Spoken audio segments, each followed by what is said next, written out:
Tonight, $2 a slice, cheese or pepperoni. Pizza from...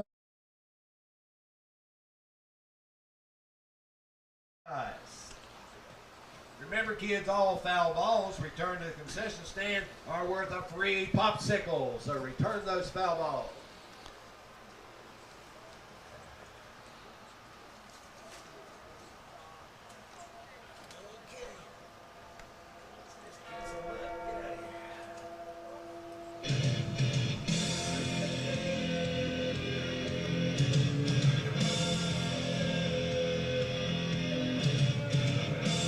Back here at Ivy Watson ball field, the Gol'Diggers have taken the field. Defensively for the Gol'Diggers, Zach Zara will be starting in left, Kyle Henley in center, Theo Bryant in right. Third to first, Brady Moore at third, Bryce Roddy at short, Matt Rose at second, David Lewis at first. And the battery tonight, Jeremiah Boyd will be doing the catching. Kyle Roper, number 31, will be doing the pitching this evening. For the Monsters leading off, you'll have Brooks Parkerson, the shortstop, wears number 16, followed by number 3, Justin Velos, and then number 2, Luke Hasty. Parkerson from Midland, Georgia, down close to Columbus, and he'll be leading it off. The right-hander wears number 16 as Kyle Roper finishes up his warm-up tosses. As I mentioned a moment ago, that Gainesville's all in black tonight, and the Monsters are in their black tops with their white pants.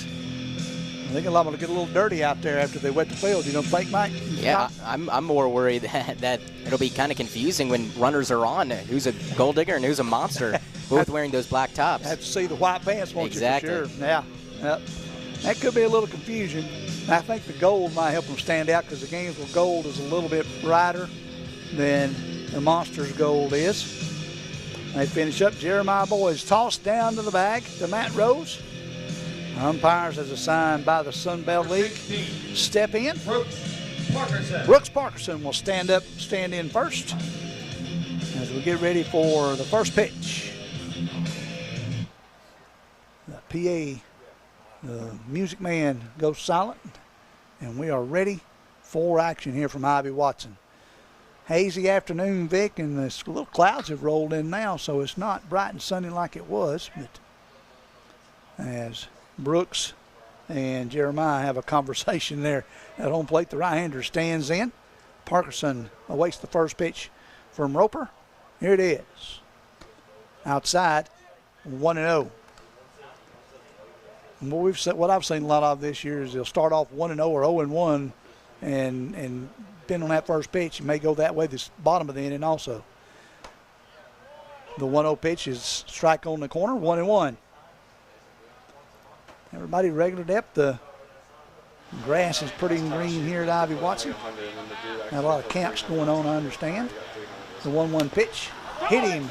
Came inside, hit him right there on the hips. So Parkerson will go down. That looked like he might have hit him on the elbow there, Vic.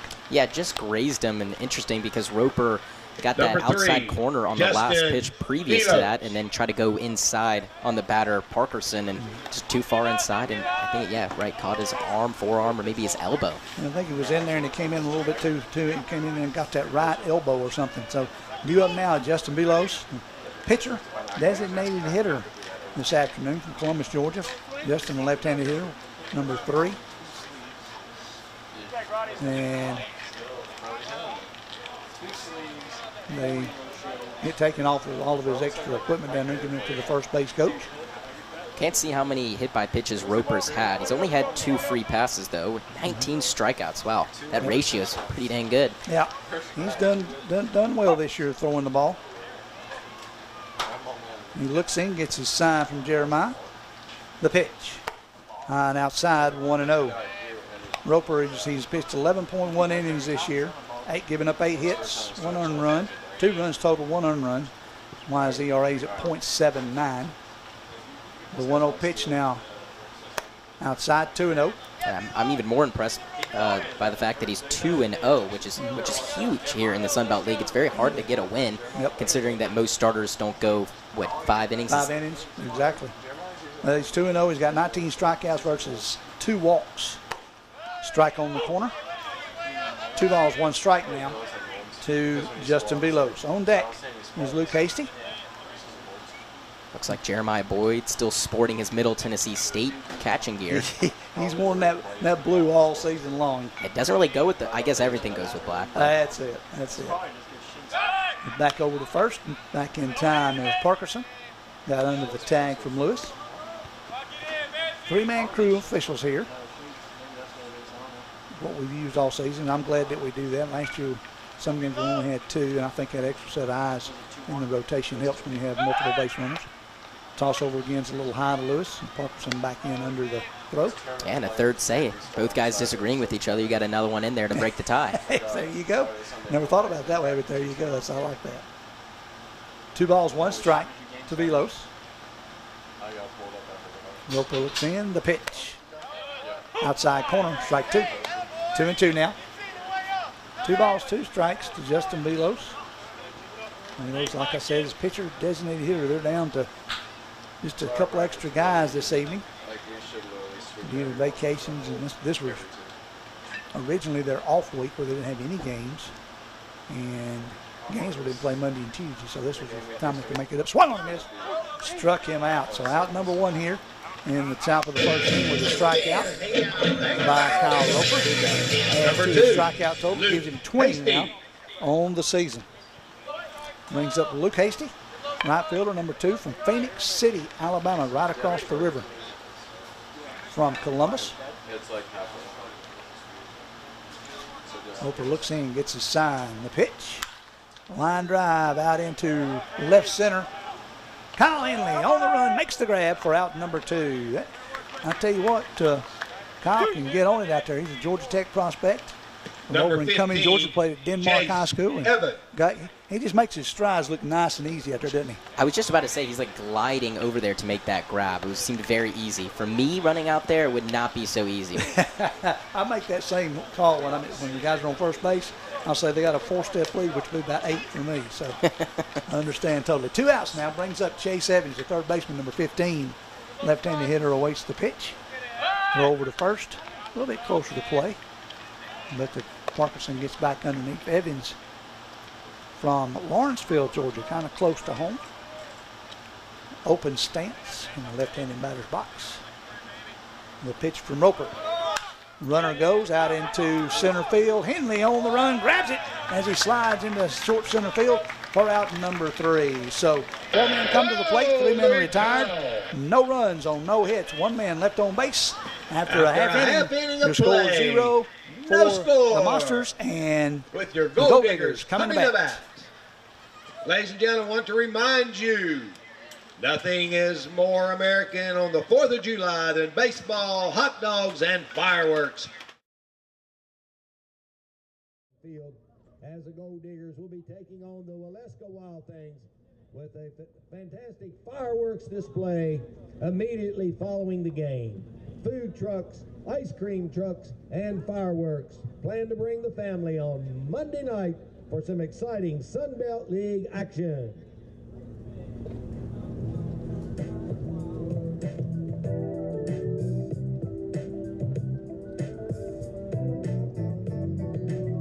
We used to chase that head and no freight. Couple of kids in a Chevrolet. It's a little air when we cross the tracks. Sipping on something from a paper sack.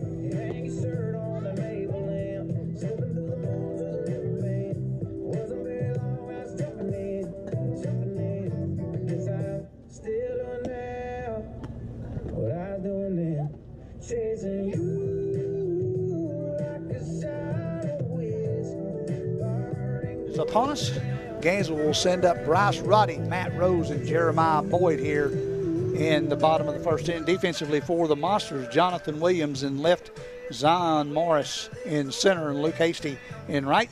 Third to first, Chase Evans at third, Brooks Parkerson at short, Noah Jones at second, and Colton Dempsey at first. Jay Kehoe is the catcher. We saw him catch last week, and Justin Velos we saw play in the field last week, and he'll be pitching tonight. He's pulling double duty as pitcher and designated hitter tonight. Justin. He sure is, and not just designated hitter, but he's in the 2-hole, so he's definitely a prominent bat in that Monsters lineup, and he's got to go on the mound and hopefully give him at least 3 or 4 innings, try to eat up as much as he can with kind of short-staffed Monsters team. Looks like there's about maybe 4 or 5 guys in the dugout. Well, and 3 of those are coaches. So Bryce Roddy will come up. Bryce, is shortstop, number 4 from Travelers Rest, South Carolina, North Greenville University. Bryce is batting .357. He is 10 for 28 on the season. The left-hander waits. Pitch on the outside corner is outside. 1-0 to Roddy. Roddy was 2 for 7 this weekend. That one bounced up here and went over our heads. 2 for 7 against, was that?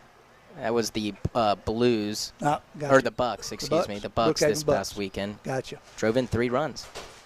Ooh, that one almost got him as he came inside, and he had to shrink up to a little bitty right there as he dodged that almost hit by pitch. 3-0 count now.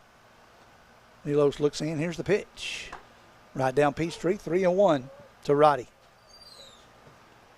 Bryce played an integral part in the championship season last year and looking to do the same this year. The 3-1 pitch. Outside corner, 3-2. Really good pitch by Velos, painting the corners there. Not really giving Roddy anything good to hit. Bryce a home run, 7 RBIs on the season. The payoff pitch. Low, walked him. So first base runner for Gainesville is on with a walk. And that'll bring up Matt Rose, the leading hitter for the league, as well as the Gol'Diggers. He's a second baseman from Clearwater, Florida. Played his college ball at University of South Florida. Wears number 6. Matt leading the team at .535 batting average. 23 for 43. 3 home runs. He's tied for the league in home runs. Has 9 RBIs. Wow, wow! I mean, cannot believe my eyes what I'm seeing right here. He's been playing well for the Diggers so far this year. First pitch, there's a line drive right up the pop. Center fielder had him played perfectly. That's going to be Morris for out number 1. He hit it right on the beam, but right at Morris for a fly out to 8. If you're scoring at home, that's number 23. 1 out now with 1 on. Jeremiah Boyd now the catcher, wears number 23 from Harrisburg, North Carolina. Plays his college ball at Middle Tennessee State University. Not to dwell on the past, but Rose with 3 home runs, and I caught a glimpse of him. He's not a big guy. He's not big. He's about the same height as I am. He came up and interviewed with us with Mike last week. First pitch to Boyd from Velos. Here it is. High. 1-0. Boyd is .324 on the season. 11 for 34. 2 home runs, 12 RBIs. Jeremiah stands in and waits the 1-0. Strike at the knees, 1-1. And I know you probably hadn't seen him play, but other than the game's over at Waleska, but he's really, really done a great job for catching for the skipper this year. Mike Owens can throw a BB down to second base first. He's caught a couple of guys off first, leaning too much to second, and he's just done a yeoman's work back there. The ground ball out to the shortstop. Parkerson picks it up, flips over to second. They get 1, and they got the second one, or the double play over to Dempsey for a twin killing of 6-4-3, and that's 3 up. That'll be the 3 outs, and there's no runs on, no hits. No man left on base, and that's the end of 1. No score from Ivy Watson. Will be provided by Lord's Way Ministries. If you would like to find out more about the organization, go to care.org. Lord's Way Ministries, thewayswecare.org, providing the post-game meal tonight for your Gol'Diggers.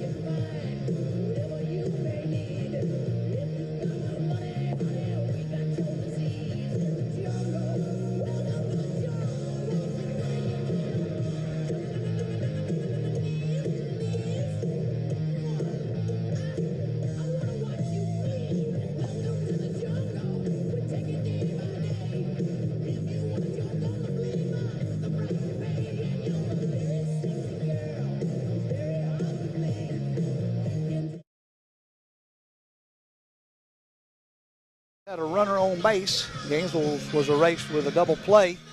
And due up for the Monsters, Zion Morris, Jay Kehoe, and Jonathan Williams here in the top of the second inning. You know, and it might be tonight, Vic, we might see a quick game because they've been off all week. They've been off all week till tonight. And I think I understood talking to one of the coaches that they've been hitting a little bit, but don't know how much fielding they've done. So it might be a quick game. Might be a pitcher's duel tonight. Yeah, I honestly really didn't expect it. I thought with Phelo's pitching that the Gol'Diggers would get on him early. Obviously, it's only been one inning, but from what we saw, he faced the minimum, he got the double play. That's huge for him. The one thing was just that leadoff walk, and if he wants a productive night, he's got to limit the free passes. Got to leave the free passes, exactly right. Zion Morris from Alexander City, Alabama, center fielder. Number 22 will stand in, the right-handed hitter. Will step in. Zion made the one out in the outfield in the bottom of the first inning on a ball hit out there to Matt Rose. First pitch by Kyle Roper, curveball stayed up high, 1-0. 1 ball, no strikes. Top of the second inning. The pitch from Roper. Stayed a little high, 2-0. 2 balls, no strikes now to Zion Morris. The 2-0 pitch. Stayed high. He's missing high on everything right now, the ones he's missing. Yeah, and too high for Boyd to try to at least give him a little bit of help with the frame, but it's really tough. Going high to low is much, much tougher than going low to high. The 3-0 pitch. Here it is. Stayed out. Call strikes out. Call strike one on a pitch that I call had ball 4. Yeah, it looked a little bit of a generous call, and it's kind of been what's happening this, at least the first inning, kind of at a generous strike zone. The 3-1 pitch. There's one that hit the fence back over here, fouled off to our right. Well, what we've seen this year is just, and we call it the Sun Belt League strike zone, and I've kind of seen it not just here but around the league. They call the corners. The payoff pitch now from Roper to Morris. He's not getting anything he likes from Boyd. No, he hesitated a lot there, didn't he? Outside, ball 4, walked him. Probably should have gone with the first couple of options that Boyd was giving him. Exactly. When they hesitate that long, I'm kind of like, go ahead, don't shake him off. Take it, let's go. 25, All right, so run on, leadoff man garners a walk. We'll have Jay Kehoe, the catcher. And wears number 25, another left-handed hitter. They're loaded with left-handed hitters now, aren't they, Vic? Yeah, and it's great because we've seen a lot of teams with their lineups just stacked with righties. And just to shake things up a bit, especially if you stack them right, in between right-handers, that's the best thing to do. Swung on a miss to the big swing by Kehoe right there, 0-1. And the Monsters did play earlier in the week. They played on Tuesday. I'm guessing that was a makeup game because it was just one game with the Blues. I wonder if they had a short staff for that too. Probably did. The 0-1 squares to bunt. It's right back over our head here. 0-2 now. And you mentioned Boyd last inning and a little bit this inning, and you could just tell by his presence. He was a grad student last year for Middle Tennessee State, and he kind of just stands behind the plate, and you could tell that he's been doing this for a while. Yep. You mentioned his throw down to second. I saw a couple of those in Waleska. He really does got a good arm. 0-2 count. Outside corner, call strike 3 for the second strikeout of the day for Kyle Roper. First one looking, 1 in each innings now. That'll bring up number 34. 1 man out now, 1 on. Jonathan Williams, the left fielder, number 34, will come to the plate. Jonathan being the right-hander batter's box. He's from Sharpsburg, Georgia. Sharpsburg, Georgia is home to several turf farms here in the state, and they service a lot of folks. The throw over to first, back in time is Zion Morris. Zion looks like he's quick enough to be a threat there on the base pass. Roper looks in and gets his sign from Boyd. The pitch, outside corner. Jeremiah tries behind him and just misses it. David had come in about 2 steps towards home plate. Had he been back at the bag, they might have got him with a swap tag. I was just about to say that. You're right. He was just a little bit too far in to receive that ball from Boyd and just couldn't make the tag. 0-1 pitch now. Roper looks in. Here it is. Runner goes. Boyd goes down. And safe. Ooh. Had to bounce down there, but they're going to call it safe. And I wonder if now the first base umpire is going down. They're going to move him over, push the guy who was at second over there as far as the umpire positions. It was interesting that after, I'm surprised that nobody said anything, because when Jeremiah was releasing, the batter kind of swiped up there with the bat, and I was like, what is that? Interesting. So, protecting his runner, and it did a good job. Boyd barely missed him. I thought he got him, though. It was a really good throw, one hop down to second. The 0-2 now with a runner at second. Williams waits. There's a line drive down the right field side. Foul into the Gold-Digger bullpen. Surprisingly enough for Morris, that was just his 5th steal of the year. That ties Parkerson with 5 steals. That leads the team. But we've seen a lot of guys now with almost double-digit steals so far. I know last year Gainesville had a bunch of steals. They haven't had as many this year early. Just 6 for Matt Rose, who has the highest, tied with Henley. The 0-2 pitch now. Here it is. Tapper out to the middle. Third baseman comes over. That's Moore. Throws over to first to Lewis for out number 2. Runner advances as Morris over to third. And I have 2 outs now. Nice play by Brady Moore to come in off that little 2-hopper and get it on the grass and throw a BB over to David Lewis for out number 2. 5-3 if you're scoring at home on the put out. Colton Dempsey, the first baseman, now comes up. Colton wears number 27. Colton listed as a pitcher on the roster, with the left-hander having to play a little first base tonight. Runner at third is Morris. The pitch. Stayed up high. 1-0. Little wind blowing out there from right to left now, coming off the lake. Well, little rain back over in northwest Georgia. Hopefully it'll stay over there. The 1-0 pitch. Outside corner, strike 1. 1-1. Dempsey does not really look like a pitcher. It looks like a regular left-handed batter. Yeah. Tonight playing first base, which is probably good for a pitcher. Well, if he's down to 11 or 12 players, he's probably like, okay, where have y'all played? And good for him. A lot of these guys are, some of them just months out of high school, years out of high school, so definitely not foreign to it. He's only a couple of years out, plays his college ball at Wallace State. There's a line drive. Oh! Right by, or right under Bryce Roddy's glove. He thought he had it, and going to be a single. I'm looking at the scorekeeper, or an error. Error. Going to be an error on the shortstop, and the run scores 1-0 now. Monsters here in the top of the second inning. Definitely an error. A good call by our scorekeeper over here.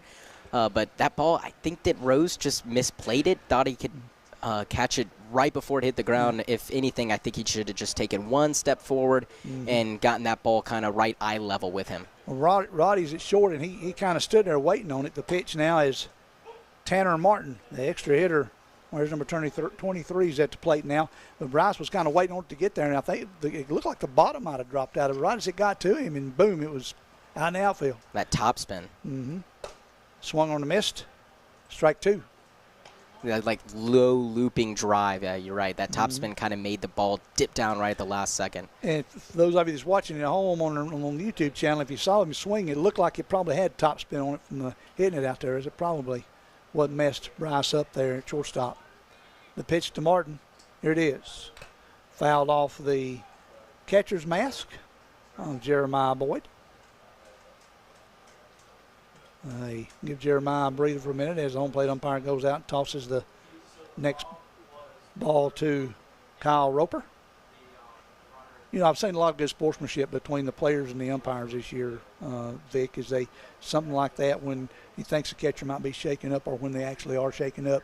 We've seen a couple of batters shaken up this year, and the umpires really deal with it well, I think, in our league. Exactly. We've seen the same thing down to Waleska at Georgia State. And like you said, the same thing happens with an umpire that gets buzzed in the head a little bit. And we had that here a few weeks ago. The 0-2 pitch. Swung on a missed. Struck him out. So that'll be out number 3. 1 run scores on no hits but an error and 1 man left on base. At the end of 1.5, the Monsters lead it 1-0.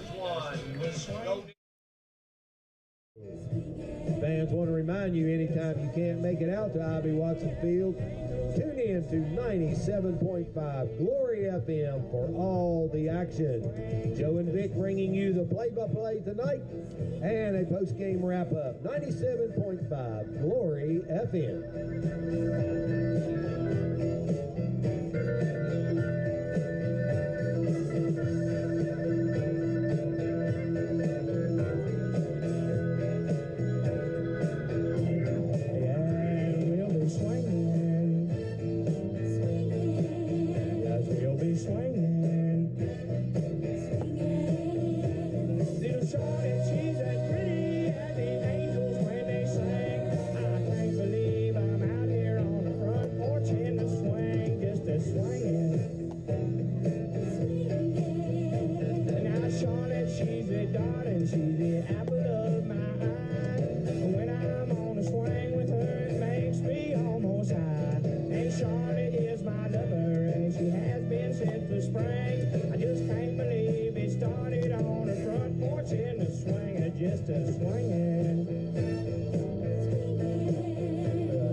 On the PA in between innings here.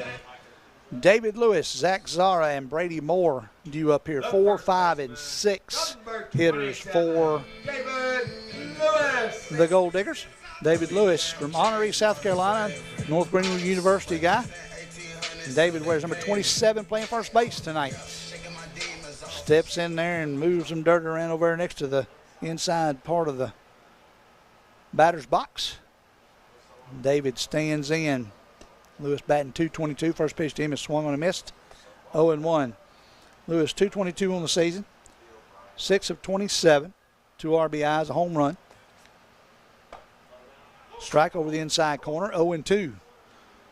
So Velo's getting ahead of him quick here in this inning, isn't he? Yeah, looks very comfortable out there, not being a solidified pitcher, I guess. Ground ball down into the fence of the dugout of the Monsters. Yeah, you don't, Velos has played a position player, and he's pitching tonight to bounce that one up there. Now it is 1 ball and 2 strikes. On deck man, Zach Zara goes over, picks it up for the umpire, and tosses it back to him. Velos played right field on Tuesday versus the Blues. I was thinking he was an outfielder when we saw him last week.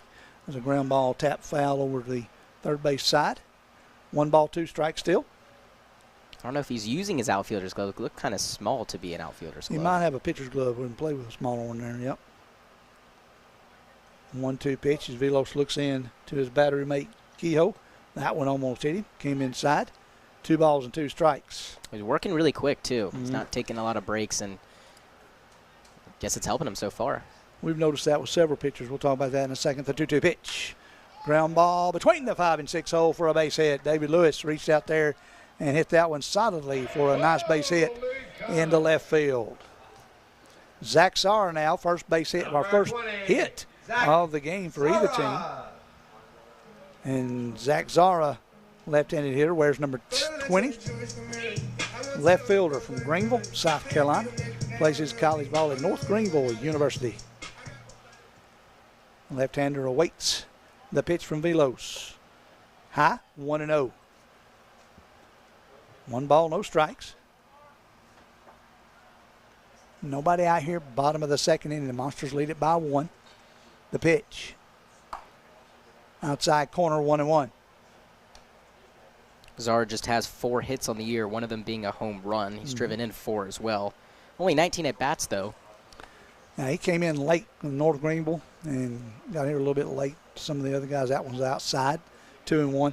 And that's, if you see numbers change when we look at stuff like stats like that, that usually means that their college team made it on to their classification, whether it was the Men's College World Series or whether it was the NAI or Division II, whatever. So the 2-1 pitch now from Velos. Here it is. Outside corner, 2-2. I know a lot of guys from Dartmouth got back late. Aviators and Waleska had a Dartmouth guy that didn't come till I think the 2nd or 3rd week. They use terms up there in Dartmouth, so they don't get off till I think first week of June. Wow, how about that? The 2-2 pitch by Velos to Zara. Here it is, way outside. Fills the count up, 3-2. Man on first, Lewis with the first base hit of the game. David stands down there. He's being checked at first by Colton Dempsey. Both those guys wear 27. Coincidence? The payoff pitch, here it is. Line drive, base hit. Will he get down? He does. Solid base hit into right field for Zach Zara. So back-to-back base hits, put a runner in first and second with nobody out here in the bottom of the second.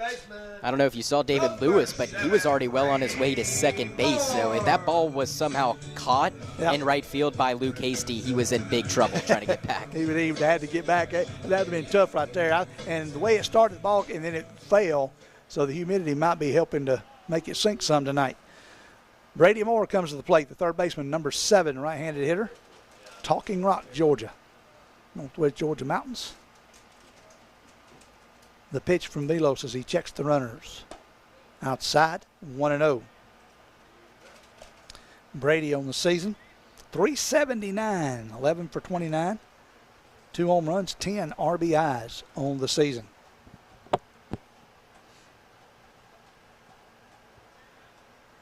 The 1-0 pitch by Velos as he looks in to Brady Moore.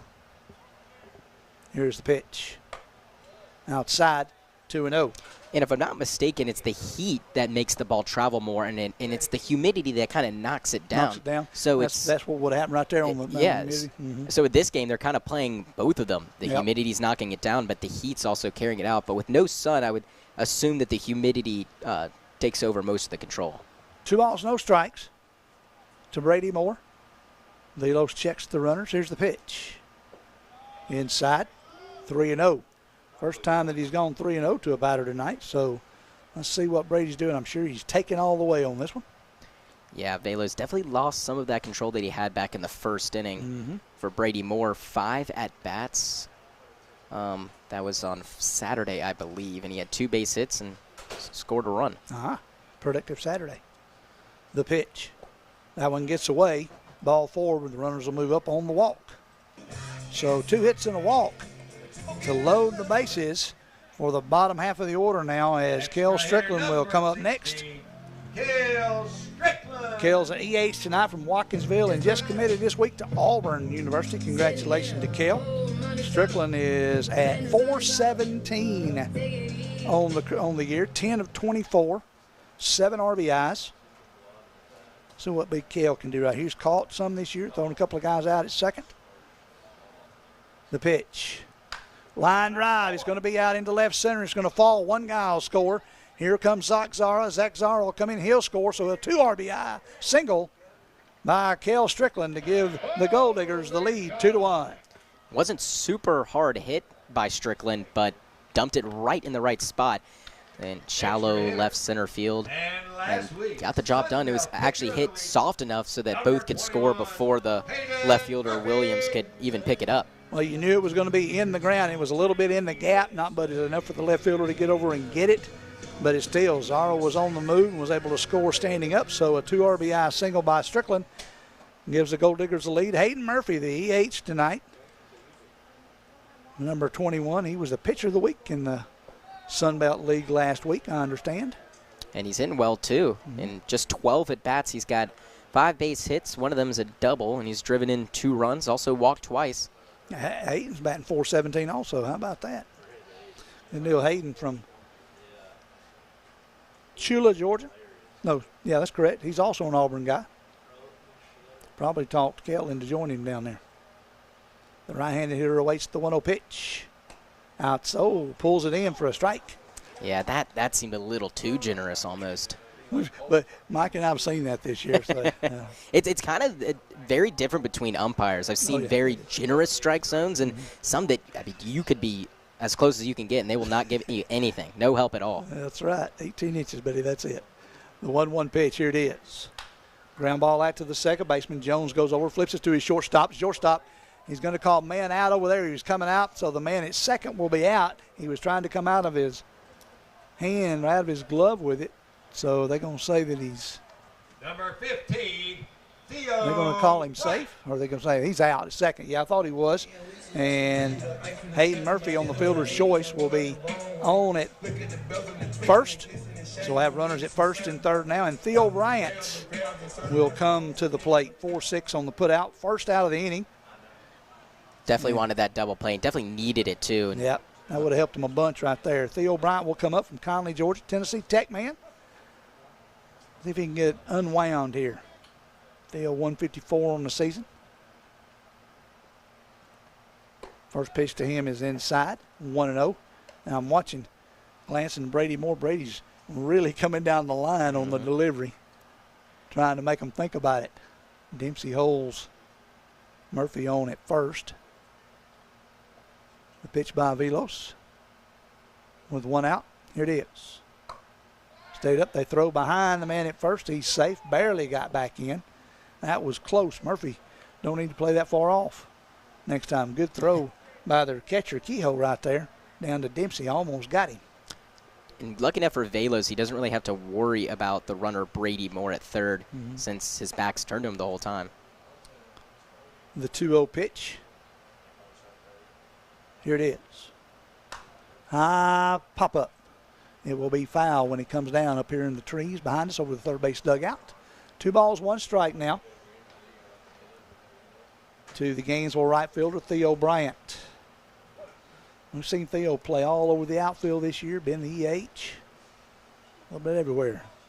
2-1 count now. Here it is. The runner going. Ground ball. Base hit for Theo Bryant. Nice piece of hitting right between the 5 and 6 hole. Runner coming to third. He will be out at third base. I wonder if Coach is going to challenge or if he's going to leave it on. A lot of things to unpack from that. First off, it did look like he got that other foot in there before the tag, but of course called out. Unfortunately for Brooks Parkerson at short, he was darting to second base because the runner had stolen second, and because of that, the ball was able to creep in between third and second hole right there and dumped it out into left field. So Theo Bryant getting a little help from Parkerson, having to dart to second base to cover the stolen bag. Yep. So Theo's there, and be 7 into 5 for the put out at third for out number 2. And Kyle Henley will step to the plate from Cumming, Georgia. Kyle, Denmark High School, Georgia Tech guy, center fielder, wears number 3, and he can scoot. Kyle batting .227 on the season. Not scooting much, just 6 steals. You'd think it'd be more. Limited playing time, I guess, and only 5 hits this year. The pitch. Stayed inside, got away from the catcher, and Theo will motor over to third base. So now you got with 2 outs, you got a runner on third. 3 runs in. It is 3-1 Gol'Diggers here in the bottom of the second inning. Kyle Henley stands in with a generous count of 2-0. Let's see if he's swinging away here. The pitch. He is foul back over towards the third base dugout. Coach, the skipper, both skippers go down there after it. Coach Eaton grabs it up. Save Coach Owens a few steps. The 2-1 pitch. Fouled off again, about the same place. Coach Eaton says, I got it. Steps out and grabs it. 2 balls, 2 strikes now to the number 10 hitter, Kyle Henley.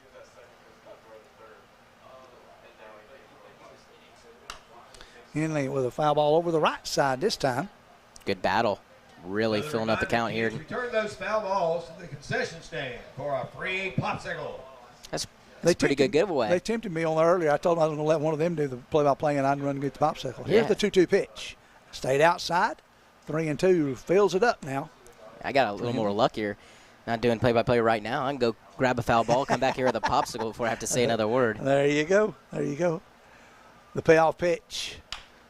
Out chopper out to the shortstop. Parkerson has to wait on it. The speed is going to beat him out and a run scores. Yeah, that speed by Henley beat out that 2-hopper, almost 3-hopper out there to the shortstop Parkerson.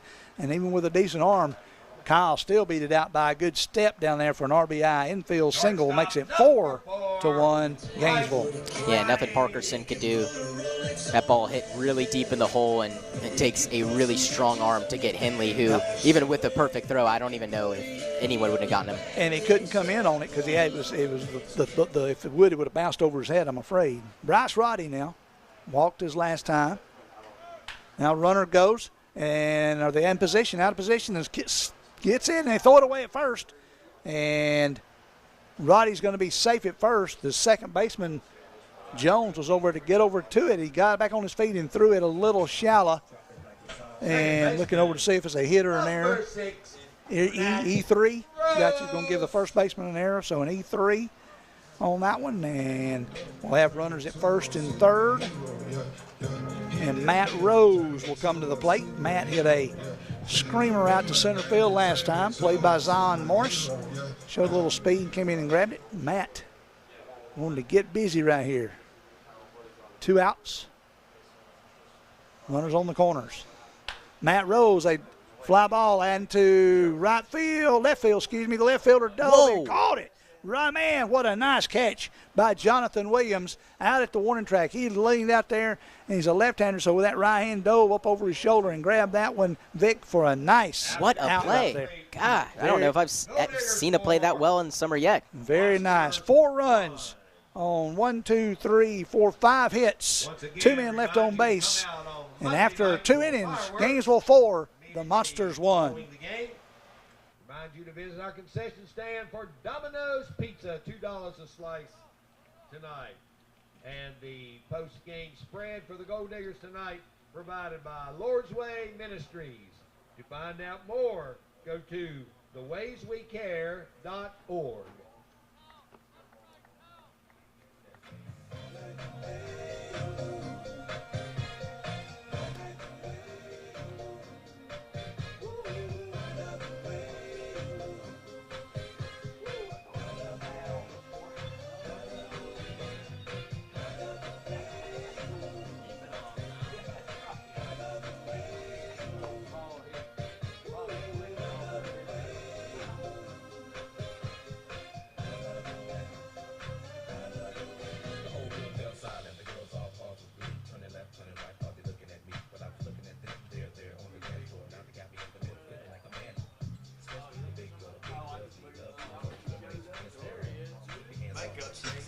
Back here at Ivy Watson, Gainesville with a 4 spot there in their half of that second inning there. We had 5 base hits. They got back-to-back hits from Lewis and Zara, then a walk to load the bases, then a single that scored a couple of runs by Strickland. Murphy was out 7-5, then Theo got a base hit, scored a run, and Kyle Henley got on with a base hit. And so we're up 4-1 now after 2 innings, and now maybe our pitcher, Kyle Roper, can have a little comfort zone in there. Oh, definitely 3-run cushion, but you can't not talk about that last play by Jonathan Williams. What a catch. What a dive. That was a super, because that saved 2 runs. And a full extension, too. Exactly. He was on the run, and he was going towards the fence in left center, and he dove, and when he landed, he landed on the front part of the warning track and slid. But what a great grab by Jonathan Williams. Saved 2 runs. Used all 5'11" foot of them. Due up now, we've got Noah Jones, the second baseman, number 10 in the lineup. Noah stands in from Wetumpka, Alabama, where there's number 21 in the right-hander batter's box. Also Brooks Parkerson and Justin Velos due up for the Monsters here in the top of the 3rd inning. Foul back right here below the PA man. 1 ball, 1 strike. I hear one of the guys talking about the perfect game. Did you see Herman? They call it spelled German, but Herman from the Yankees had the perfect game the other night. Unbelievable perfect game. What's even more crazy is he gave up 7 runs and then 8 runs in the 2 games before that. That's baseball, just crazy. It is. That's what makes baseball still such a fun game, because of things like that. Only 24th in Major League history, and the first since 2012. So first one in 11 years, really cool stat. And the kid looked comfortable the whole time on he was out there, which was nice. There were 3 in 2012, oddly enough. Hasn't been one since until yesterday night. Noah Jones waiting on the 1-2. Yes, he did. Swung lazily, makes it 1-3. Strikeout number 4 for Kyle Roper. And that'll bring up Brooks Parkerson, who was hit by a pitch his first time up back in the 1st inning. Parkerson, as I said, from Midland, Georgia. Excuse me. Also, Snead State Community College over in Alabama is where he plays his college ball at. He's showing Jeremiah where he got hit. It was right there on the bottom part of his forearm, he said, right forearm, when he got hit. The first pitch bounced up, 1-0. He's no stranger to free passes. On Tuesday, he had 2 walks, just 1 at bat. He's got a good eye. He's a leadoff man for a reason. He gets on base. He's probably got a little speed on him, too. Parkinson waits the 1-0 pitch. Outside corner, 1-1. Roper, 4 strikeouts so far, only 1 walk on the day. One thing I've noticed on the Gainesville pitching, I'll get back to that in a second, 1-1 pitch. High pop-up will be out towards right field. Oh, just out of reach over the fence. Theo Bryant said, I got it. He got over there, and he couldn't jump high enough to get on that chain link fence, or he would have caught it. Just out of play. How about that? Yeah, what I've noticed is, Gainesville had a stretch there a week before last. They had 4 games in a row of 13 strikeouts by the Gainesville pitchers. It was amazing. They had Thursday, Friday, Saturday, and then the following game that we had last week, it was on the Wednesday. And they had 13 strikeouts in 4 games in a row. Just, to me, unbelievable, unheard of. But they pitched very well. The 1-2 pitch now by Roper to Parkinson. Here it is. And bounced up there, and Jeremiah said, can we swap? With the home plate umpire, and he says, yep, we're good. There we go. Throwing stuff up here in the press box. Luckily, it's not our stuff. It's over there beside me. 2 balls, 2 strikes on Brooks Parkinson. The pitch by Roper. Outside 3-2. Fills it up now. Full count. And Kyle's had 2 or 3 of those full counts tonight, too. Vic? Yeah, he's, I guess, the hit by pitch, but he walked the first guy back in the 2nd inning. Luckily got the first guy out here, Noah Jones, so hopefully on a better pace to get those first batters out. The payoff pitch. Swung on a miss. Foul tipped into the glove for out number 2. Gutsy pitch by Roper going up there in the zone. It was definitely ball 4 if Parkinson held up, but too enticing of a pitch. Well, that's the thing about the league is sometimes you're like, okay, and you got to make up your mind in a split second. You don't have a second. You have a split second. So, can I swing or not? Justin Velos, the pitcher, now comes up. He struck out his first time up. Left-hander awaits. Ball inside. Justin from Columbus, Georgia. Got some relatives down in the Midland, Georgia, Columbus, Georgia area. The 1-0 pitch. Swung and a missed. 1-1. He's just painting that fastball. Went inside first pitch, then outside. Didn't get the call on the first pitch, but really good miss anyways. The 1-1 pitch. Swing and a miss. Big cut by Velos that time. 1 ball, 2 strikes. Velos stands in. The 1-2 pitch by Roper. Gets his sign from Jeremiah Boyd. Here it is. Swung and a missed. Struck out the side. 3 up, 3 down. All by strikeouts here in the top of the 3rd inning. No runs, no hits, no errors. Nobody left on base. After 2.5, Gainesville leads it 4-1. We invite you to make the short drive down to Kennesaw State University tomorrow night as the Gol'Diggers will be taking on the Atlanta Crackers at 7 p.m. Followed by another game Saturday at 4 p.m. Also against the Crackers at Kennesaw State. Support your Gol'Diggers this weekend as they take on the Crackers at Kennesaw State University.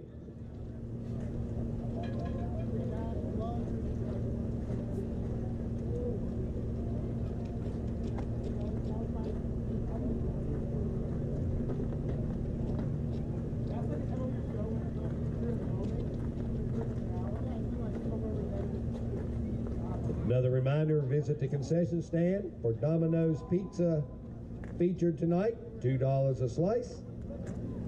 We will have several food trucks here Monday night for the fireworks. King of Pop ice cream stand also will be here. So please make plans with the family to come out Monday night for Gol'Diggers baseball. Back here at Ivy Watson, we go to the bottom of the 3rd. The Gol'Diggers erupting, I'll say, for 4 runs there in the bottom of the 2nd, looking to maybe do the same here in the bottom of the 3rd. They lead it 4-1, 4 runs on 5 hits, 1 error, 1 run, no hits, and 1 error for the Monsters.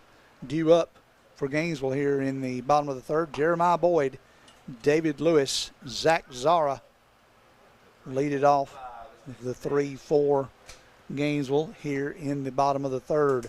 Jeremiah ground out and ground into that double play back in the first inning. 4-3 was his put out. He grounded out to shortstop and got Bryce Roddy out 6-4 and then 4-3 to get him out at first.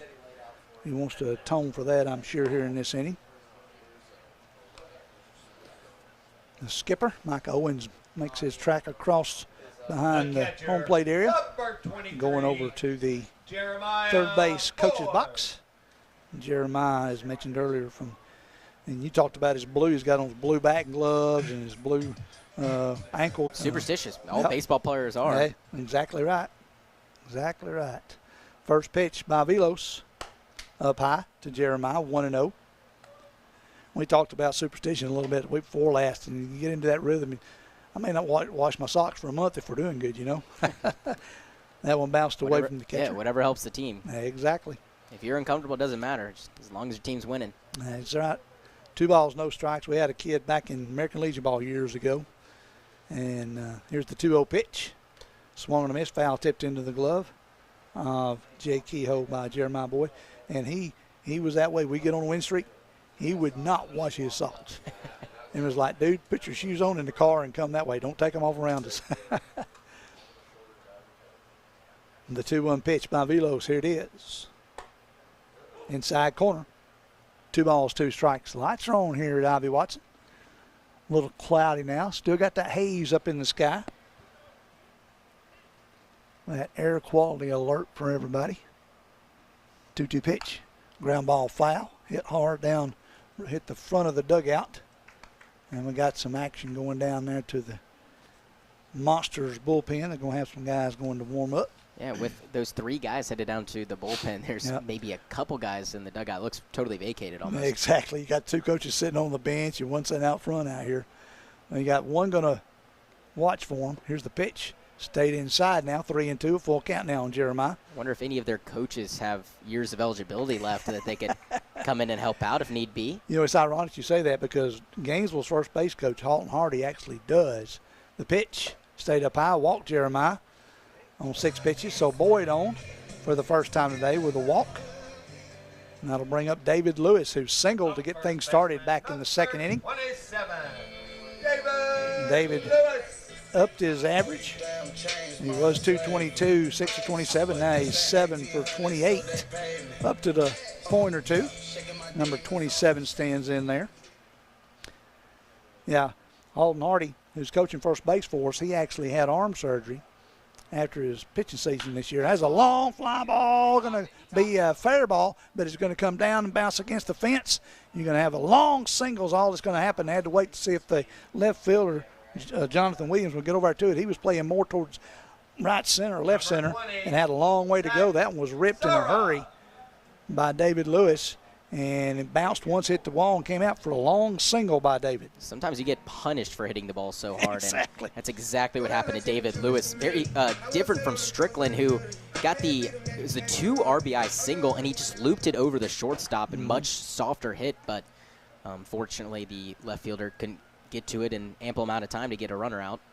Zara stands in. The left-handed hitter awaits. First pitch to him's on the outside corner, strike 1.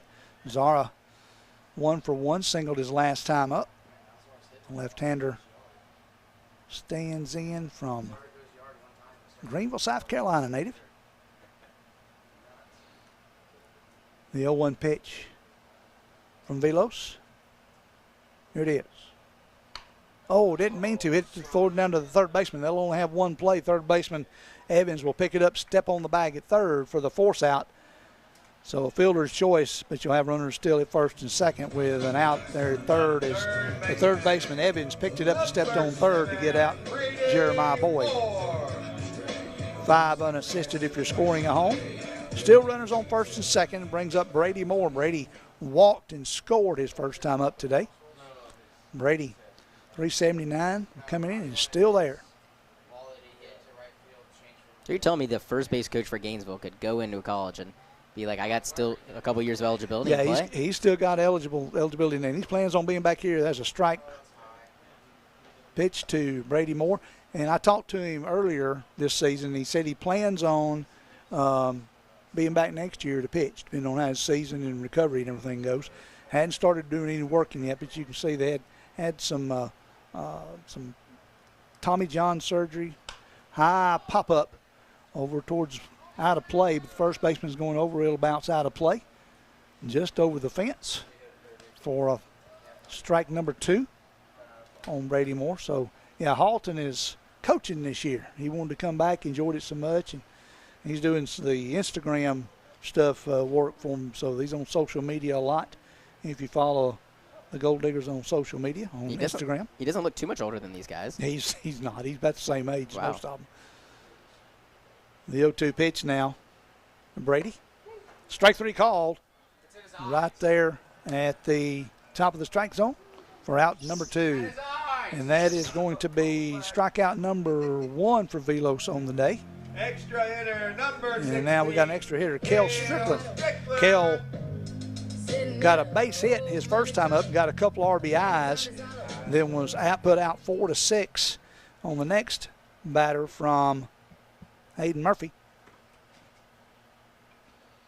First pitch with 2 men out. Outside corner to Kel Strickland. He did not like that call, and same thing for Brady Moore, that looking strikeout. Gave a look back at the home plate umpire. No balls, 1 strike. 2 men out. Runners on first and second here. Bottom of the 3rd inning. Velos bounced it up. Good job by the catcher, Kehoe, to scoop it up. 1 ball, 1 strike.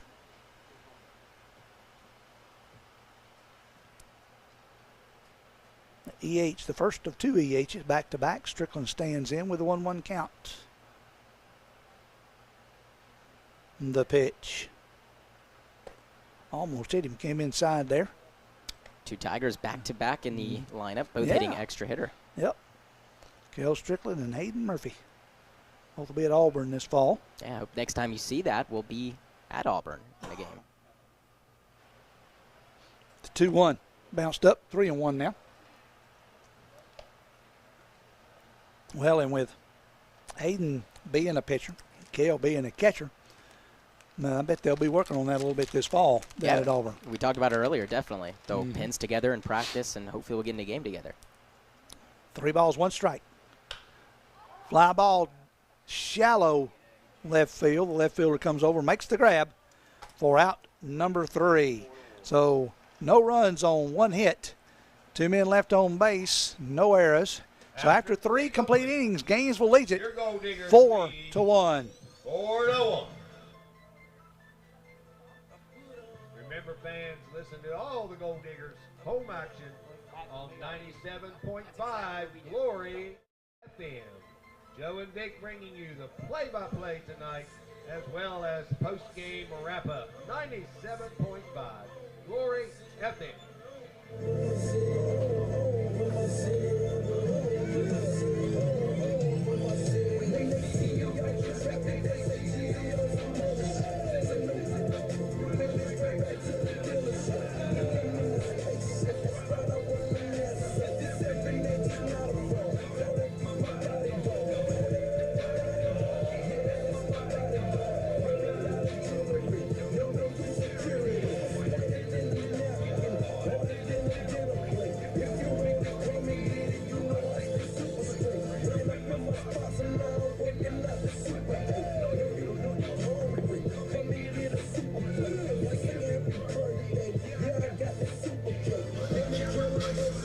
Back here at Ivy Watson Field, home of the Gold Diggers, Sunbelt League baseball action. And I'm going to turn it over for the next 3 innings to Vic Maslia. He'll be doing the play-by-play. Vic, glad to have you with us tonight. Thank you, Joe. Glad to be here. Definitely different scenery for me, being mostly at Waleska. I've been in Georgia State a little bit, but good to get out here to Gainesville. A little bit of a drive, but definitely worth it here. Good atmosphere, good music, too. Yes, it is. Yeah, they usually have pretty good music here, without a doubt. Number 2, Luke Hasty. As you heard, Luke Hasty will lead it off for the Monsters here. And still on the mound, it's Kyle Roper. He's pitched 3 innings, yet to give up a hit. Has given up a run. It was unearned, though. An error by Bryce Roddy. The righty looks in. He gets his sign working from the windup. The first pitch is swung on and missed. A great breaking ball. Foul tipped in the mid of Jeremiah Boyd. Roper working quickly, immediately ready again. Hasty awaiting an 0-1, and he swings and misses again. Most of what I was going to mention earlier, that most of the Gainesville pitchers work fairly quickly. Coach Carpenter, pitching coach, really likes for them to do that. 0-2 pitch. Ground ball down the line, but it's foul.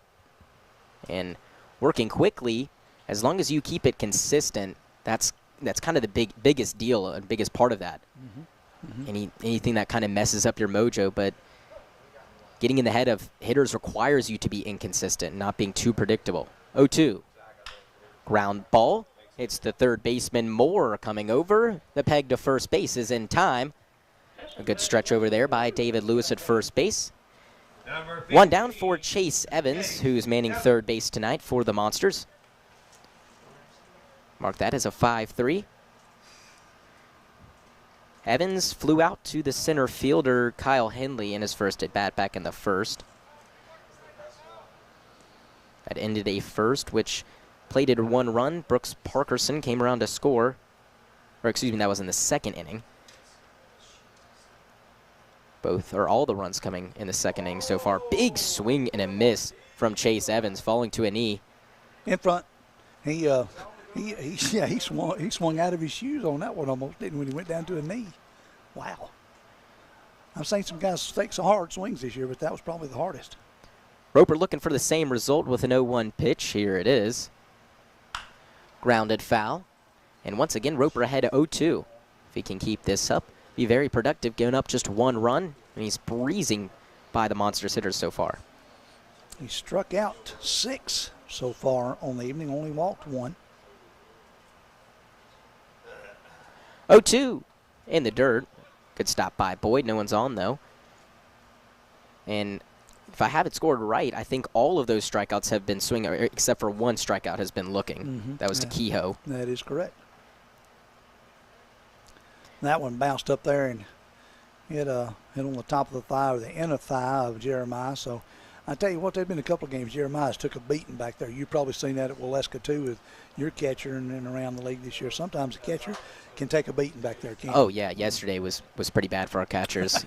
Had both defensive and on the offensive side getting hit by pitches. Oh, man. And it's just what happens. Your catcher, you got all that gear on the ball's going to find a way around that gear most of the time. Exactly right. I umpired Little League for a long time and was fortunate only got hit a couple of times, so I was pretty lucky on that. Roper takes a long look in. Here's the 1-2. Fouled back our way. Good cut by Evans there. Stay alive. And that's the one position that I was a catcher when I played slow pitch softball, but I don't think I'd ever want to do it when I was a baseball. That's for sure. Roper, the 1-2 again, is poked down to right field. That one is going to get down for a base hit. Chase Evans is aboard for a 1-out base knock. That will bring up Zion Morris, who reached base with a walk. Number 22, Zion. First hit given up by Kyle Roper of this ball game. That's what I was going to say. 3 1/3 innings and first hit given up by Kyle on the day. Oh. Right here. So Morris climbs in. As I mentioned, he walked and stole a bag back in the second inning. Roper brings a fastball in the upper outside corner, now working from the stretch with the runner on. Only given up 9 hits this season in a little over 14 innings of work. Struck out with the 6 tonight, 25 on the season. 0-1 is just a bit upstairs. Roper giving a couple looks to Chase Evans at first base. Doesn't seem like he'll be too much of a threat over there. But it is summer ball. Anyone can do anything they don't normally do in the regular season. Exactly right. Roper comes set at the belt. The 1-1 is swung on and missed, and a good heater. These guys in the wood mat, as we know, it takes about 1,000 swings to kind of get used to it. And some of them are just now getting to 1,000 swings. 1 ball, 2 strikes. A pitch from Roper, just a bit upstairs. And even if these guys, because they do, and it's starting to become more of a thing now where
feel like you did. Fans, another reminder that the Gold Diggers post-game meal tonight will be provided by Lord's Way Ministries.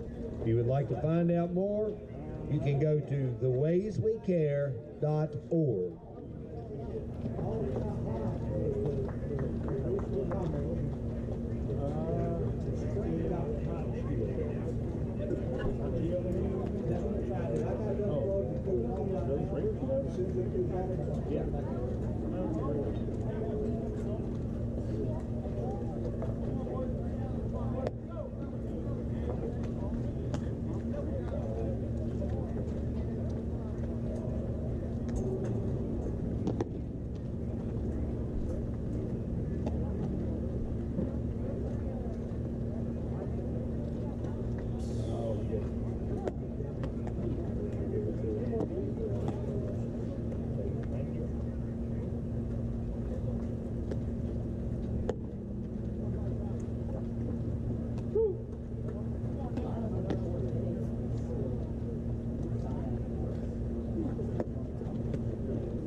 Number 21, extra hitter Hayden Murphy. Here in small town USA. Give me a Saturday night, my baby by my side.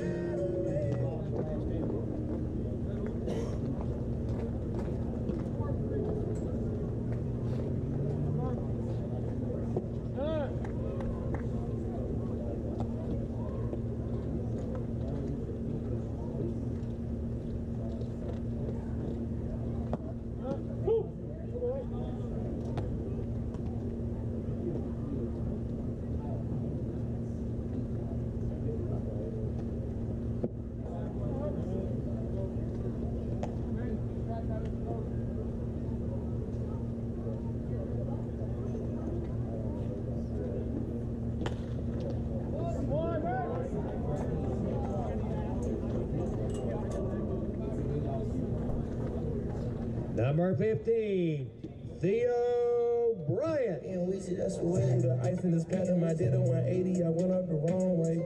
Look at the bells and the twinkling, glisten and shine, you gon' need you some sunblock. Thousands of grams and certified stars that came on the time clock.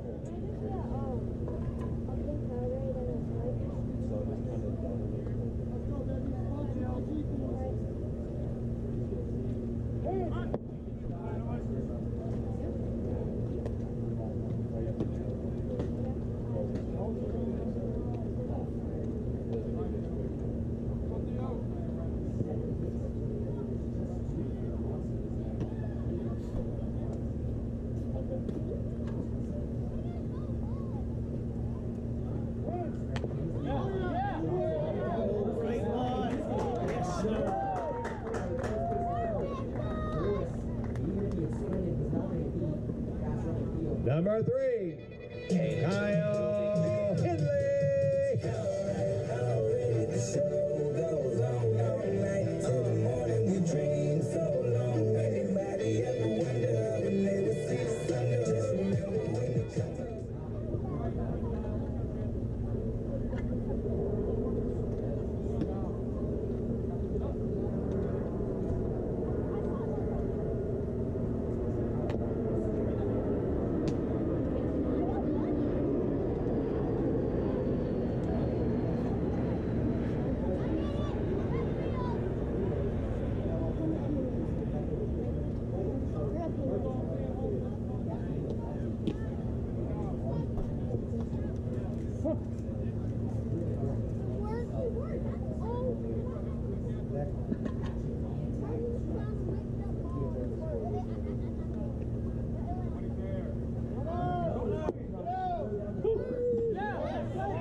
Second baseman, number 6, Matt Rose.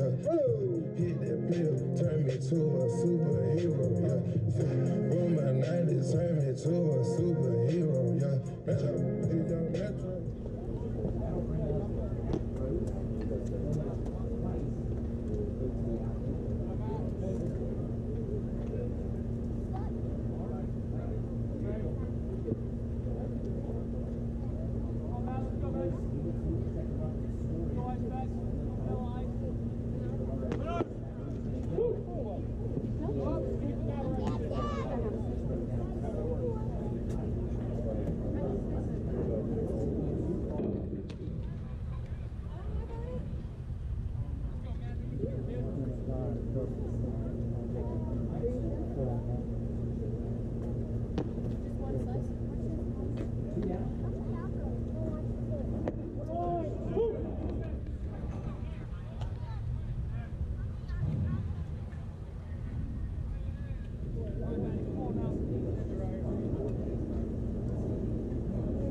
The catcher, number 23, Jeremiah Boyd.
After 4 complete, Gol'Diggers now lead 5-4.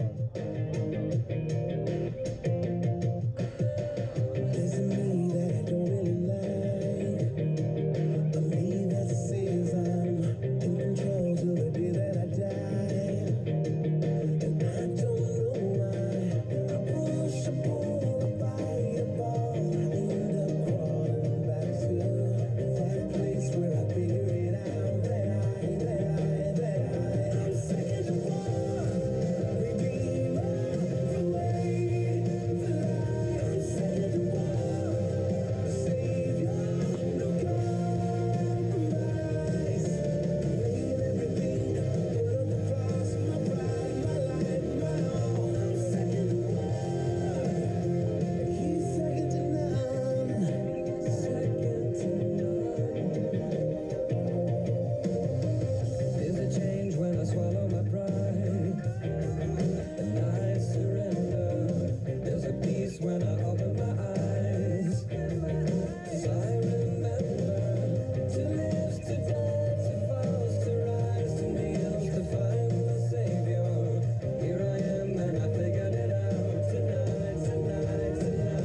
another Mr. Field extra, please?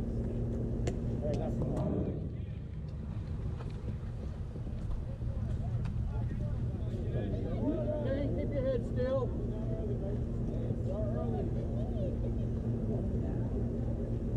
It's fine.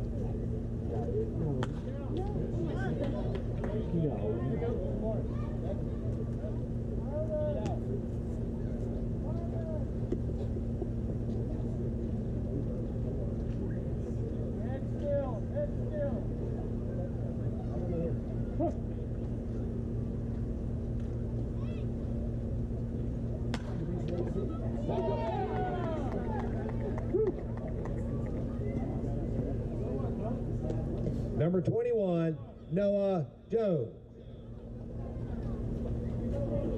Sharp face it right there. He was 1 for 2 this time. Never know, you never know.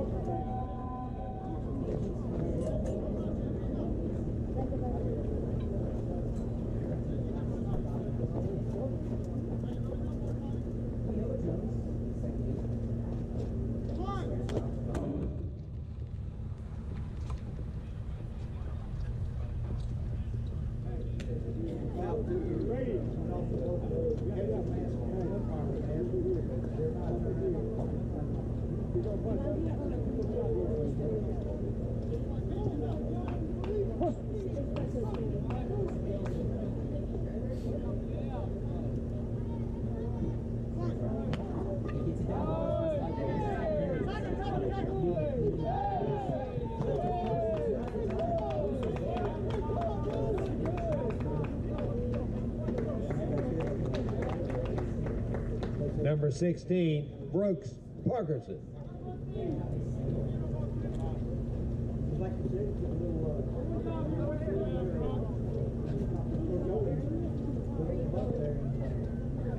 Legged it out there. First and second.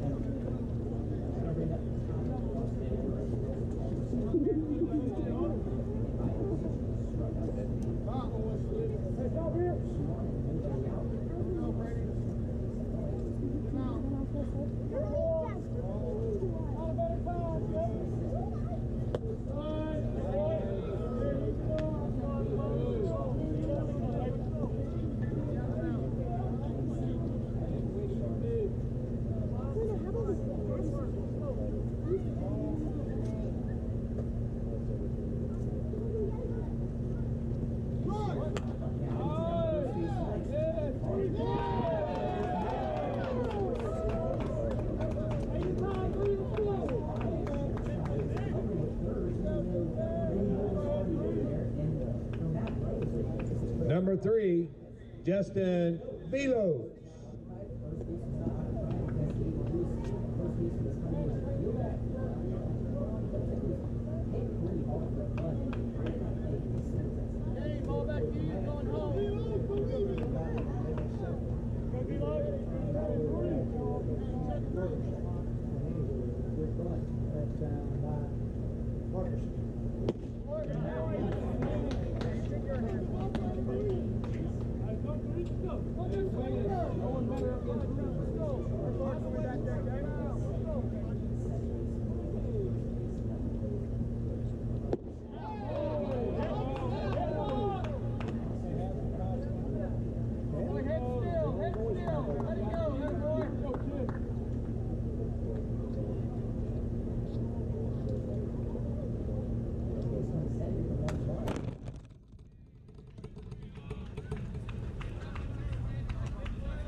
Number 2, Luke Hasty. Big strikeout right there for sure.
The first baseman, number 27, David Lewis. But this ain't 1800, so they pay me.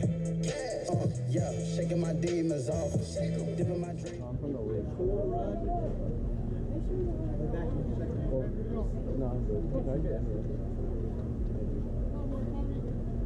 Yeah, that's right.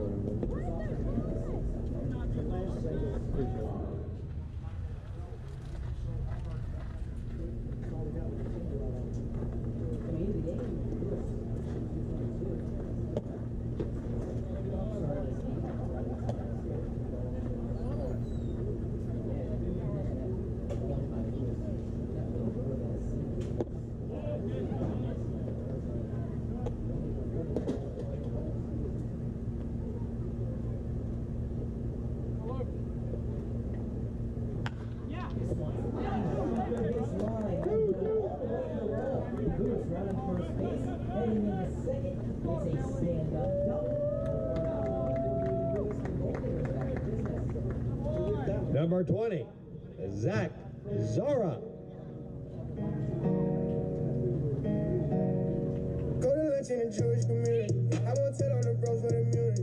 Can't feed them next, they gon' ruin me. I'm the only one now let out do me. I got about it. That'll bring up Zach Zara. He's also. So that'll be it for Vamos.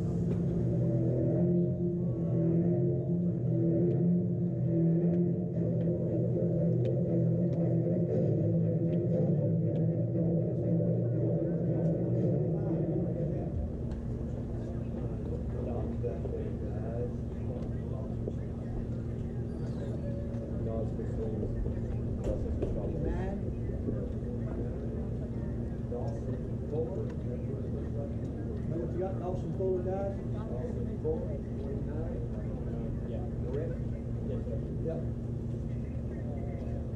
Your new pitcher, number 29, Dawson Fuller.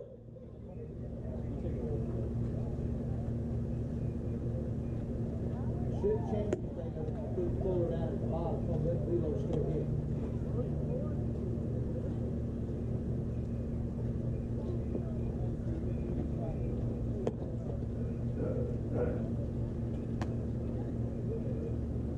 Another reminder, fans, to go to thewayswecare.org to find out more about Lord's Way Ministries, the organization who will be providing the Gol'Diggers post-game meal tonight. Lord's Way Ministries, thewayswecare.org. Out here at Ivy Watson Field, we have a pitching change. Now Dawson Fuller comes in for the Monster. Dawson is Top Alabama, plays for Southern Florida State Junior College. He had his stats on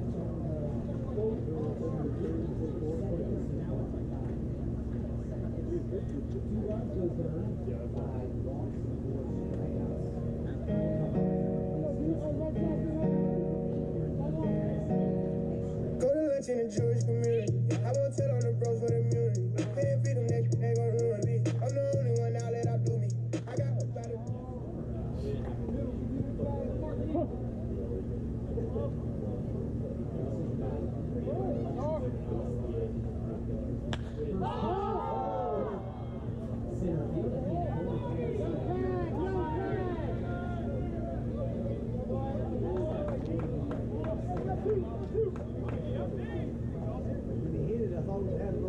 Number 7, Brady Ford.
After 5 complete, your Gold Diggers lead 5-4.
Number 22, Zion Morris.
Full count pitch is popped up into center field, and that's going to get down for a base hit. Zion Morris dumps in a single. He leads off the inning here. Another leadoff base hit. Same thing happened last inning. But for Kane Jinks, that was no problem, as with the bases loaded, got 3 straight outs. That was huge last inning. Yeah, it was after he got the bases loaded to get those 3 up, 3 down there. That was really, really clutch to keep the score at 5-4 Gainesville. Jay Kehoe will bat. He had a 10-pitch walk in the 4th inning. Squares around a bunt, and he reaches out and barely gets a piece of one, a foul ball. That was a good at bat by Kehoe, the last one up there. Fouled off, like 7 pitches or something like that? Had to be. Yeah, so really good at bat for him. Looking for another one here. Didn't start too well. He lunged out of the strike zone to foul tip a ball. Jinks takes a look over at Zion Morris. He'll throw back there. The ball gets away. And it goes all the way to the fence, right near the dugout. Retrieving it is David Lewis, but standing at second base now is Zion Morris. Just like that, Monster's another guy in scoring position. I think that's going to be an E1. Yep. E1 is the call. That pitch, or that throw, way too high for David Lewis to try to corral. And 3 innings in a row, the Monsters have, or no, excuse me, back-to-back inning where the Monsters have gotten the leadoff guy on.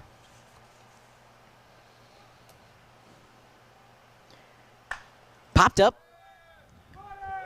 Shallow center field. It'll be the shortstop Bryce Roddy to call off the outfield, and he'll make the grab. Roddy, nice job out, probably about 15, 20 feet in the grass. Number 34. And both Zach Zara and Kyle Henley coming in to back him up, and he made the one-handed grab. So one down. That will bring up Jonathan Williams, and he had the big blast. The 3-run home run back in the 4th inning, and that ball was sent into orbit, it seemed. Yeah, he crushed it. It was either on top of or over the batting cage out there beyond the left field fence. He got all of it. He got inspired by that long diving catch he made out there right before that, didn't he? Gosh, that catch was even more incredible than the home run, I have to say. Morris at second, takes a big lead. The first pitch is low. Got to think that Zion Morris is a threat over there at second base, regardless of how many stolen bags he has so far in the season. Jinx, the righty, comes set. Second inning's worth of work. He fires a 1-1, almost hit the batter. Inside, it's just inside for a ball.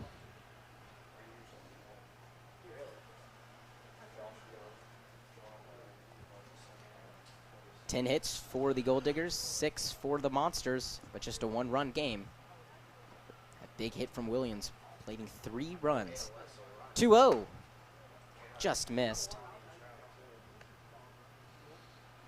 Struggling a little bit right there. Kane is in this inning. Not the one out, but he's got a runner at second via the hit in the air. Now he's 3-0 on Williams.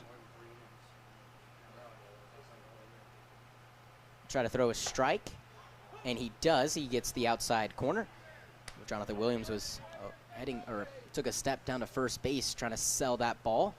He can't, so 3 balls, 1 strike. Looking around the rest of the Sun Belt League, Brookhaven Bucks up 2-1 over the Columbus Chattahoochee. That's at Oglethorpe. Home game for the Bucks. The 3-1, it's in there, called strike. Good job by Kane Jinks. He's right back in it. Payoff pitch to come. And Morris taking some big secondary leads over there at second base.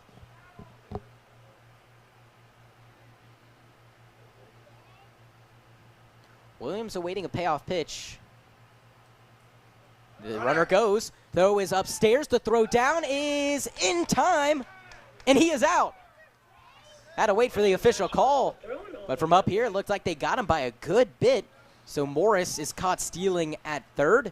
Unfortunately for Kane Jinks, that ball was upstairs, like I said, and that's a walk to Jonathan Williams, which will extend the inning for Colton Dempsey. And nice throw right there by Jeremiah Boyd to get it down there to Brady, right in a good spot, right in front, so he slid into the tag. Great throw by Boyd, right on the money. And all Moore had to do was put himself in the right position, catch the ball, and he didn't even have to move his arm to tag. First pitch is a called strike. Morris seemed to slide right into the glove as it was placed perfectly by Boyd. Colton Dempsey is the batter. If he can reach, Tanner Martin will bat. Jinx trying to see him next inning. 0-1 is another called strike. No balls, 2 strikes.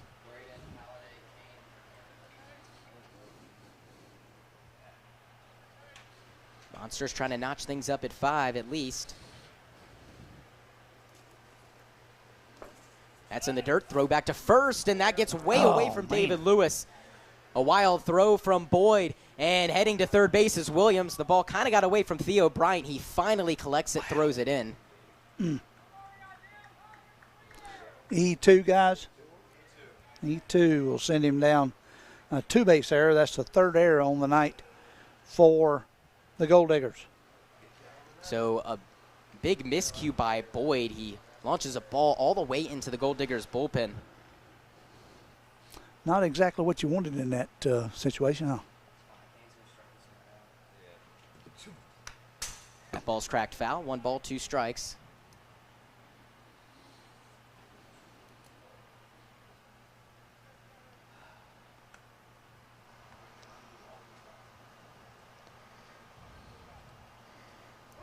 Colton Dempsey awaiting a 1-2 pitch.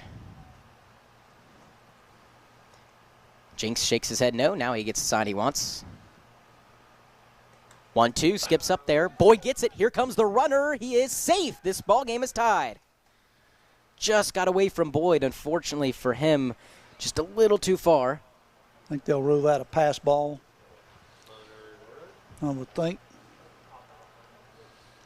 So we'll see the official scoring on if it's a pass ball. Wild pitch is what it's going to be called. I think that was the right call, and because it looked like Boyd did everything he could to block that ball up, got his knees down and his chest in front. And unfortunately, a lot of times those balls are off-speed pitches, so the speed on it kind of makes it dart left or right, depending on what off-speed pitch it is. 2-2, just misses. The speed and the rotation on the ball. It hits the dirt, it might take a hop the wrong direction. Saw that. Boyd tried to do everything he could to keep it in front. Fortunately, a run scored. Popped up. It's out of play, foul. Monsters liking this fight by Colton Dempsey. A long at bat.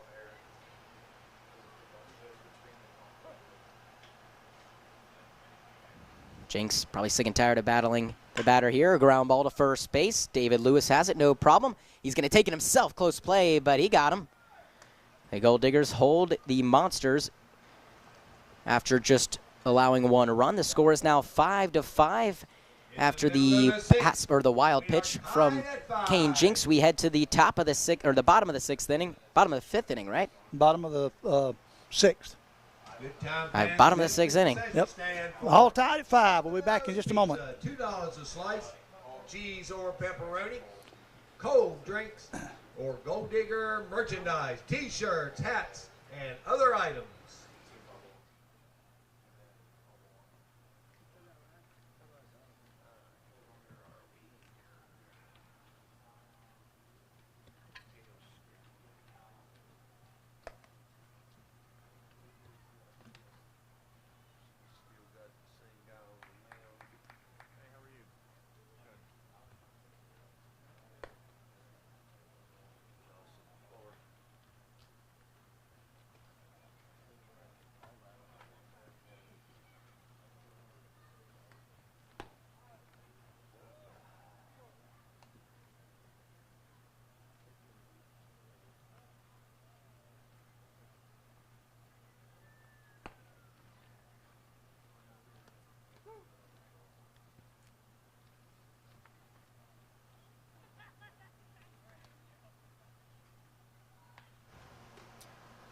Welcome back here, the bottom of the sixth inning. Gainesville now tied with the Monsters 5-5. A wild pitch from Kane Jinx.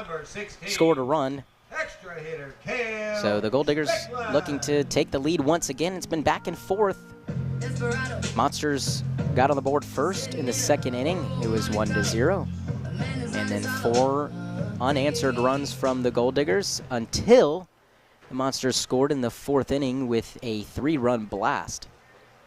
Gol'Diggers followed up with a run, and then the Monsters themselves. 5-5 is where we're at. Dawson Fuller fires a ball for the first pitch here.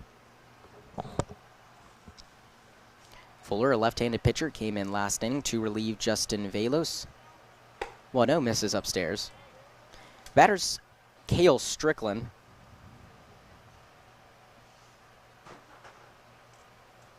He's the extra hitter tonight. He's flown out and singled.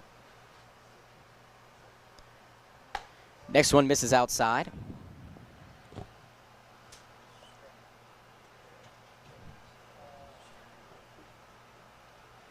Working in a hurry, this left-hander is. Sure is. Quickly delivers a 2-1, and that ball's misses.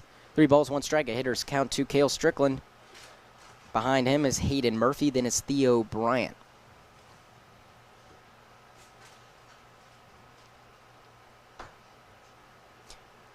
Lefty brings a 3-1. That's nowhere near.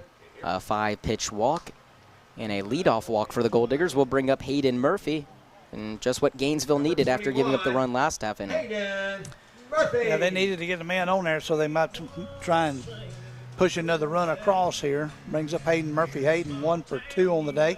Singled his last time up. Grounded into a fielder's choice in the second inning. That single was in the fourth.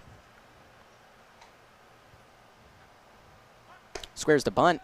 Throw back to first base, and in there safely is Cale Strickland. Strickland switching from Georgia to Auburn now.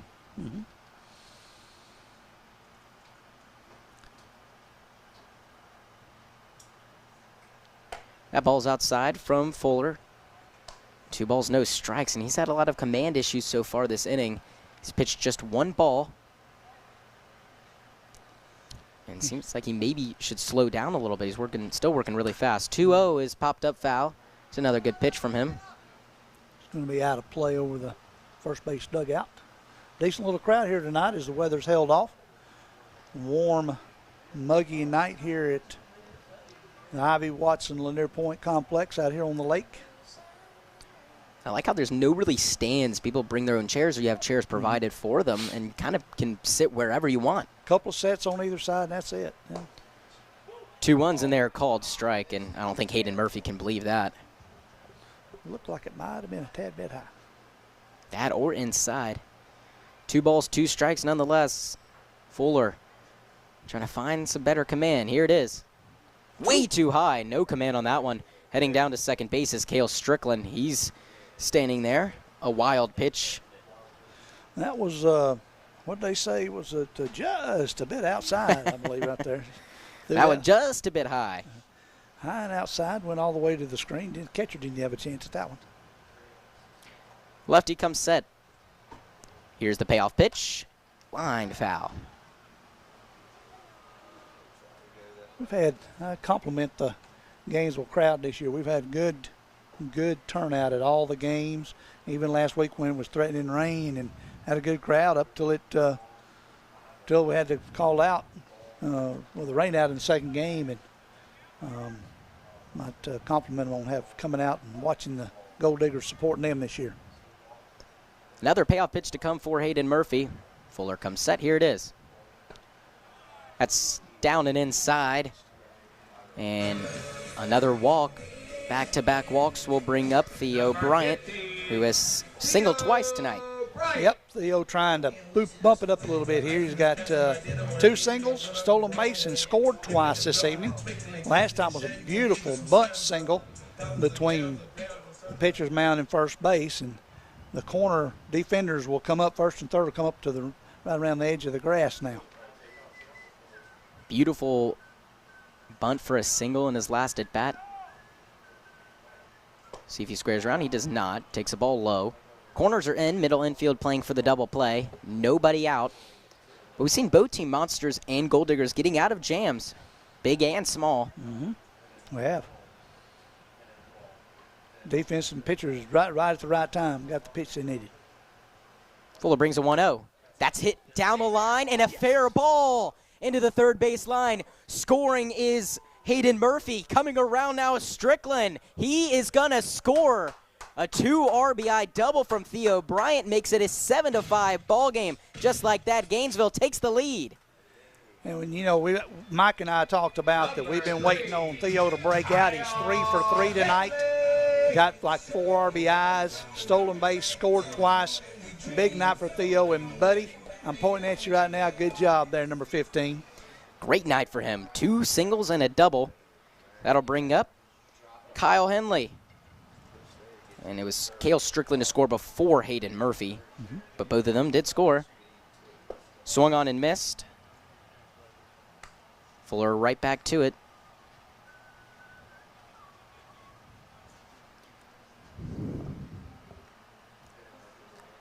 Gets the sign he wants. Here's the 0-1. That ball gets away, moving up 90 feet. It's Theo Bryant.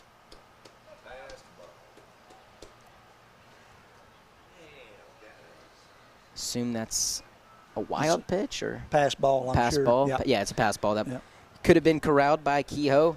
Fortunately, was not able to. He and the pitcher Fuller are going out and having a little chat, making sure they got their, I'll say, ducks in a row or signs in a row or whatever. No, that's perfect. Right. Yeah. Well, whatever's supposed to be in a row is not, with nobody out and a runner aboard at third base. 2 runs have already come across the score, and infield is up. Try not to let another one come across. Kehoe able to block that one up better. Stays in front, but it's still a ball. 2 balls, 1 strike. And Fuller still missing that command. He's been a little wild. I came in last inning and did pretty good to the 2 batters he faced, and a little bit wild this inning. 2-1. Swung on and missed. 2 balls, 2 strikes. Henley 1 for 2 on the evening.